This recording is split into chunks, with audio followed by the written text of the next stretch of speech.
没有哈。啊，可以去外面了。我想问相关心理，我们的八卦跟我们的精神有关的东西。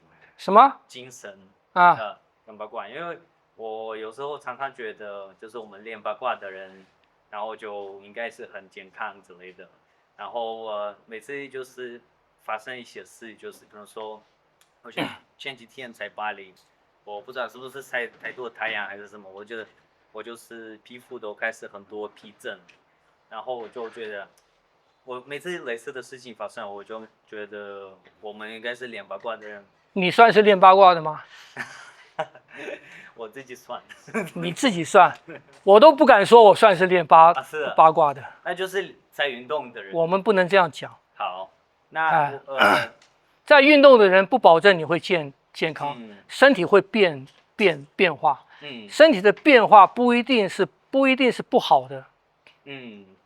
但是我是想问，不管是身体变化，还是可能家里有事、工作什么什么，就是我们遇到的那个 stress 或是一个就是对比较 stress 的东西，通常想按照你自己的做法，你是怎么用我们的知识，还是就是那个能力？我们在练的人碰到这个情况，你会有一个会养成一个习惯，或者你应该要这样做，你马上去查为什么？为什么？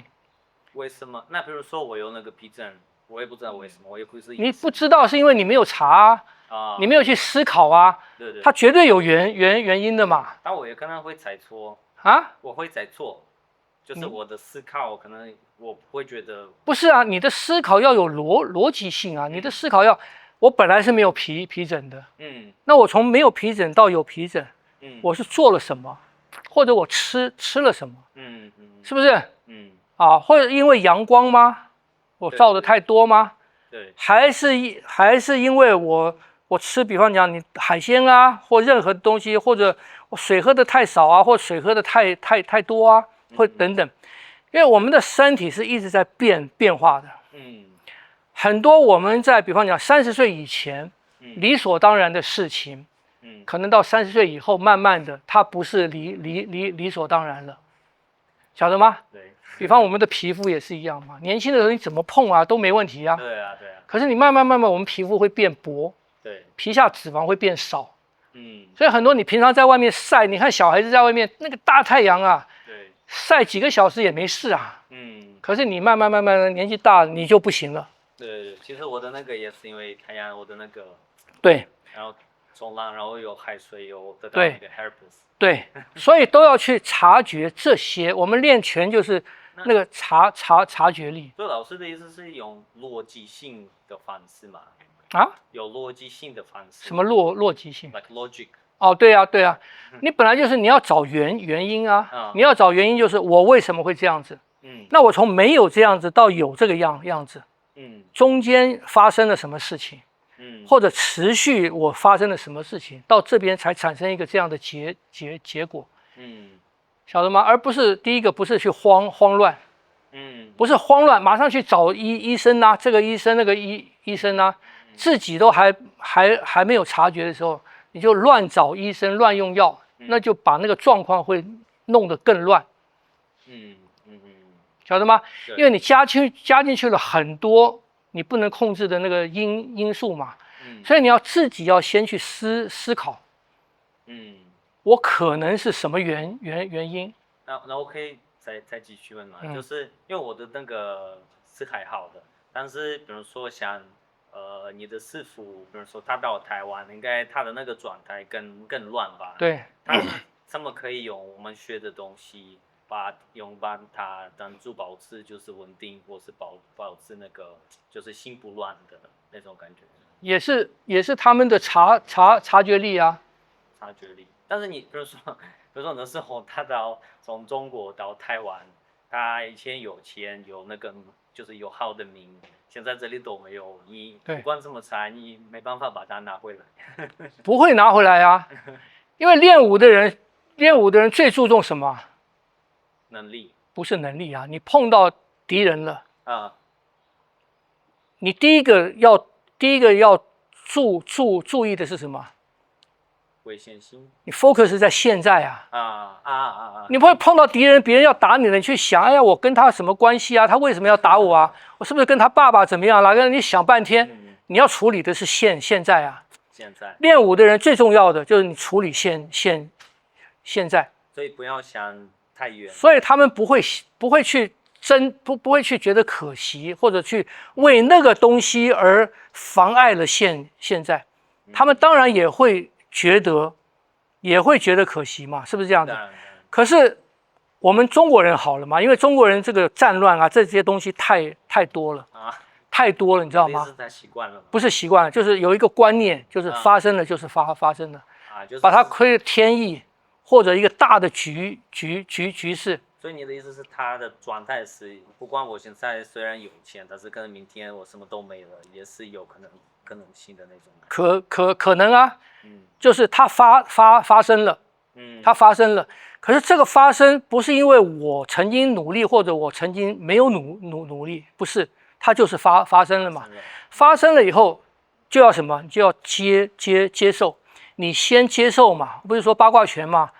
你要先接受，你才能改变啊。对，你不能先对抗啊，你不能跟那个先对抗嘛。你对抗不了啊。可是你的情绪一直在那个对抗中，你就没有办法改变啊。这样不懂？所以他们就是眼下，所以他没钱啊，到台湾来没钱，下了船没钱生活怎么办？我不是说吗？第一件事情就给别人开皮箱啊，开锁啊。对。那他怎么知道给别人开锁呢？观察，他就观察力啊，他就看到了很多人逃难，皮箱带来了钥匙掉了。所以他就说，哎，我是不是可以帮别人开锁？他是本来有，他没学过啊。没学过啊。可是以前的锁就是那个弹簧的嘛，弹簧的嘛，它有那个敏感性啊。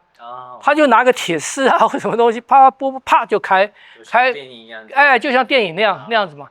因为他们手上他们那个敏感度够，所以他一开始就是给别人开锁，晓得吗？开锁慢慢积一点钱，然后开什么？开一个那个脚踏车行嘛？为什么？因为他们以前在家里就骑脚踏车啊。那以前没有那么多脚踏车修理店啊，所以脚踏车坏了，他们什么？他们是自己修。所以他就开一个脚踏车行，他就可以修脚踏车。晓得吗？然后慢慢就开一个五金行嘛。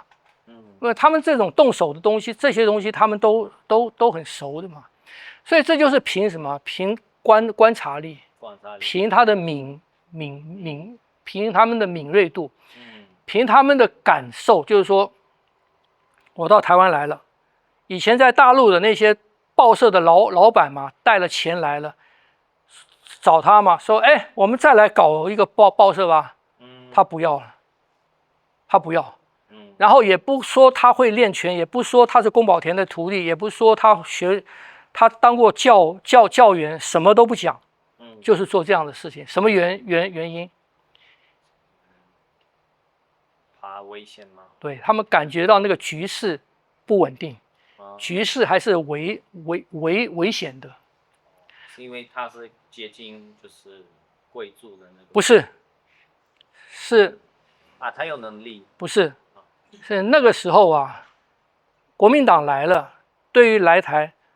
谁是共产党，谁是匪谍，在这里面啊，那个时候很多这样子的，所以曾经在澎湖有一个案子嘛，很大的案子，就一批澎湖啊，有一批山东嘛，就是我师父服务的那个联合中学，他们的师生整体啊到台湾来，可是国民党老蒋他们不放心，因为别人说那个里面掺杂了很多共产党分子，就不让他们先到台湾来，把他们先放到澎湖。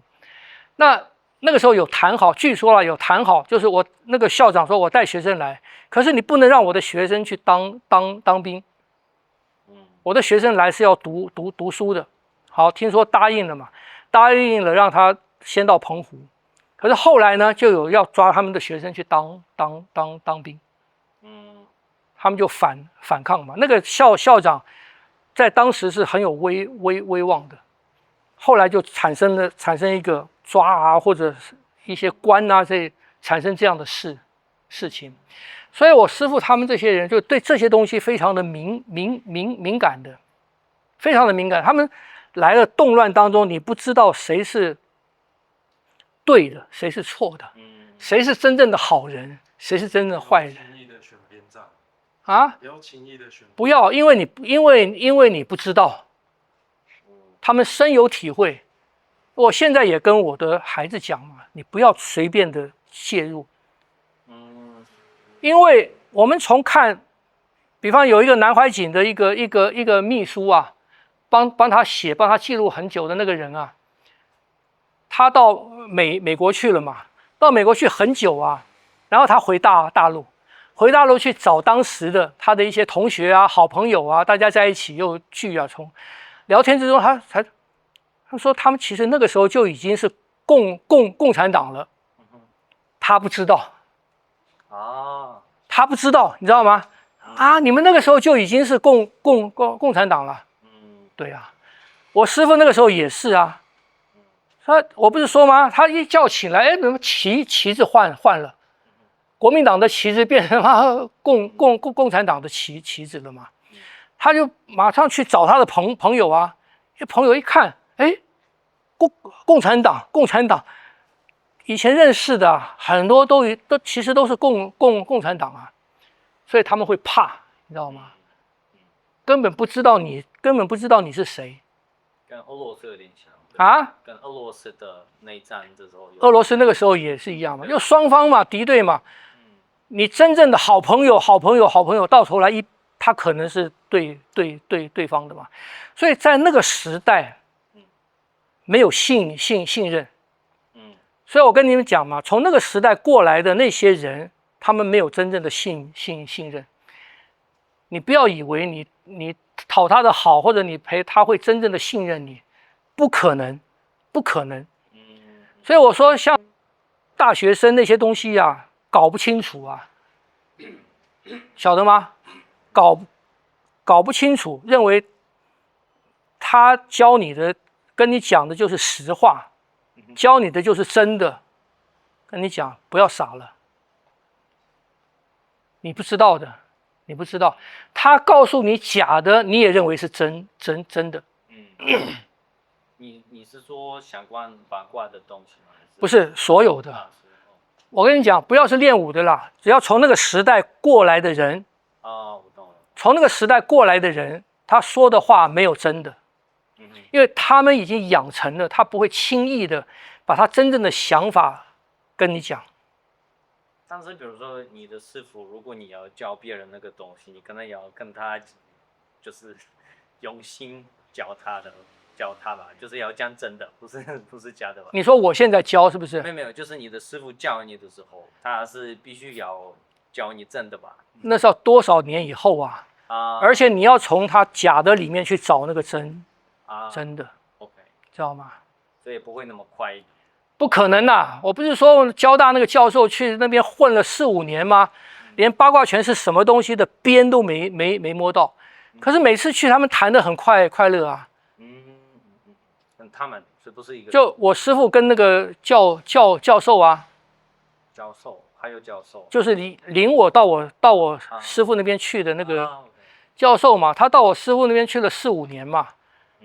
什么都没学到，可是他认为我师父带他一直，他问什么他就回答，他问什么都回答，可是你分不出来，他回答你的是真的还是假的，或者是几分真的几分假的，你根本分不出来了，这样不懂？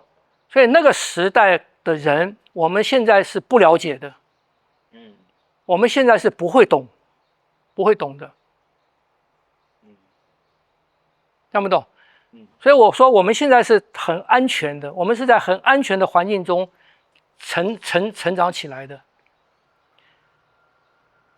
可是你如果是在比方讲商场混久的人，做生意做很久的人，他也不见得会讲实话，这样不懂？晓得吗？而是我们当公务员的啦、教员的啦，这些啊比较这种正式的，或者说怎么讲，在体制内的人，这些人比较没有接触到那样的环境，否则我们不会懂在那种环境下面长大的人，或者经过那样环境的人，他们跟别人那个应对的方式，或者那些东西，我们不会懂，听不懂？你只有长时间，你才慢慢的感觉出来。可是感觉出来之后呢？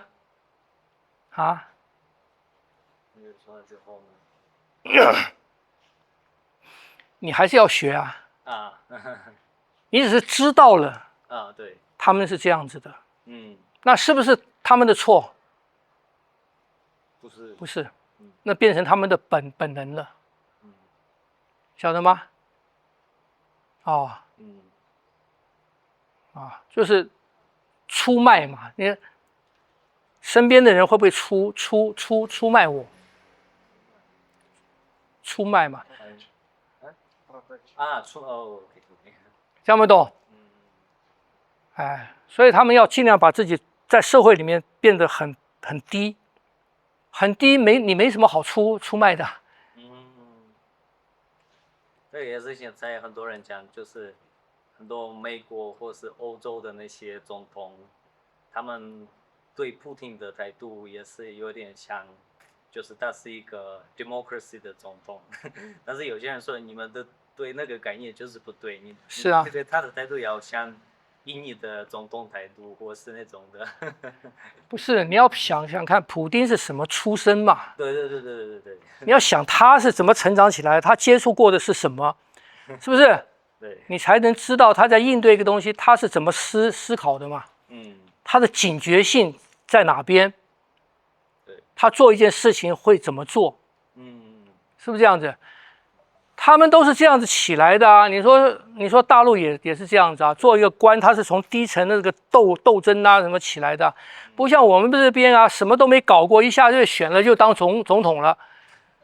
就是说丛林里的小白兔嘛，你对那些东西你根本没概念嘛。人家要玩你，不是随随便便玩你啊，跟我们现在的一样啊，是不是这样子啊？不好说嘛，人家要玩你就玩你嘛。为什么对日本他可以躲来躲去，躲来韩国可以躲来躲去什么？是不是？人家的出身不一样啊，是吧？印度他怎么可以这样玩？他们一辈子就这样玩啊，对，是吧？所以这个要从他的环境里面成长起来，你要知道这个人他的背景，所以他是一个什么样的人。12生肖里面他是什么？中国的12生肖嘛，对，他是老虎，他做事情就是老虎的方式。是会相信这个吗？你会相信？我不是相信这个，我是举例。我是举例，就是不一样的人，不一样的人，他小白兔我懂，他就是小白兔的那个方式，他是蛇，他就是蛇的方式，是不是？你就要防备它，你就跟那个救了蛇一样嘛，救了蛇把它一放，它回过头来咬你，把它放到那边，放到背上，带它离开水，离开危险，是不是？一放掉它，回过头来就咬你。不是我要咬你啊，这是它的本性啊。那你再把它拿下来放的时候，你就要去注意嘛。这样不懂？好，这样晓得了吗？谢谢。那我们在太平时候生长的，我们就不会嘛，我们就所有人都一样，大家都是好的大家都可以和平相处，我都可以真心对待每一个人。在和平社会马虎啦，伤害也不会伤害的多大啦。你到另外一种环境去啊，你死了都不知道怎么死的，是吧？好吧，好，走了。